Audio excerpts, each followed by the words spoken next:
शिवाजी, अगर आप देखें बीते एक साल के पूरे प्लान को लेकर अगर हम चलें और उससे पहले की जो तमाम चीज़ें चलती आ रही थी, उन नीतियों का असर कितना हुआ है कृषि के क्षेत्र में? क्या वाकई में कृषि की तस्वीर बदली है? किसानों की स्थिति में बदलाव आया है?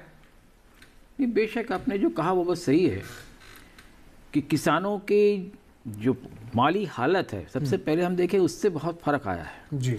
जो सारी प्रोजेक्ट, जो सारी पॉलिसी जो कहा अभी कृष्णवीर जी ने, जो सारी चीज़ें बताई, वो एक दिन में नहीं बनी है जी। लगातार बनती रही है और लगातार उसमें सुधार भी होता रहा है।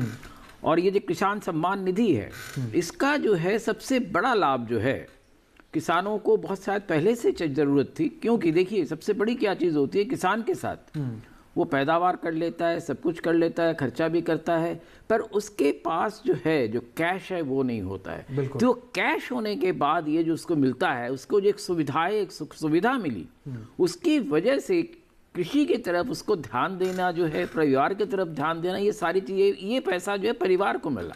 और परिवार जब स्वस्थ होता है, परिवार जब मजबूत होता है, तो किसान को भी काम करने में ज़्यादा उत्साह मिलता है। वो हमने देखा। साथ में अगर आप देखें बहुत सारे जो पॉलिसीज़ आई और उसको हर तरह से अगर हम अलग अलग एनालाइज ना करके साथ में एक साथ देखें, उन सारी चीज़ों की वजह से एक चीज़ हमें देखने को मिल रहा है कि गाँव की जो एवरेज जो आमदनी है लोगों की, वो बढ़ती हुई दिख रही है।